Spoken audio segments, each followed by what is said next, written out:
Hi friends, today we're going to talk a little bit about Airbnb or for rent by owner.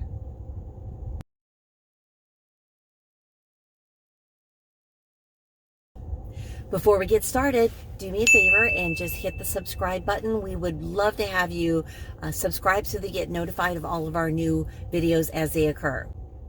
So today we're talking about Airbnb rentals, and Airbnb, I'm just using that term generally, whether you're using a variety of for rent by owner websites. It's very easy right now for sellers to rent their real estate for rent by owner, whether it's a single family home or a condo. And one of the biggest challenges we have are buyers, consumers coming to this area that aren't quite ready to retire or aren't quite ready to move here, and they're hoping to purchase a property and they want to Airbnb it, their words. Well, we're just going to Airbnb it for a little bit, and we're going to so that it'll pay for its expenses. Well, there's a couple of things that I'm going to say. It is going to be really difficult for any property to cash flow. So if you're coming here with the idea of cash flow, it's not going to work.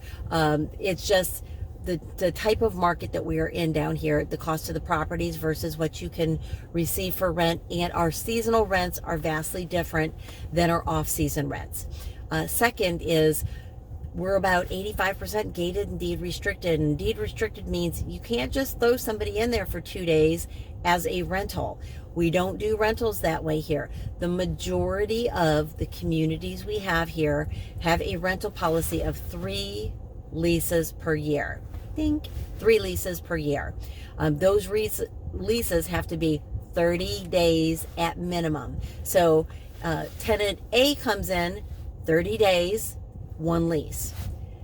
Tenant B comes in, that's your second lease. They've leased it for January, February, and March.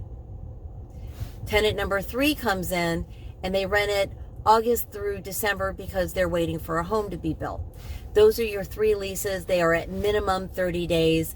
If you're in a gated community, the majority of time there is an application that a buyer, or a tenant, well, a buyer does too, but a tenant has to fill out to join the association so that they may use the amenities. So there's a fee for that application. If it is a short-term rental, there are also rental taxes that need to be collected. So if you use a website like Airbnb, and Airbnb I found the easiest, they actually collect those taxes for you, which is hugely beneficial to you. You want to make sure that you do not become in some sort of trouble by not collecting the correct taxes.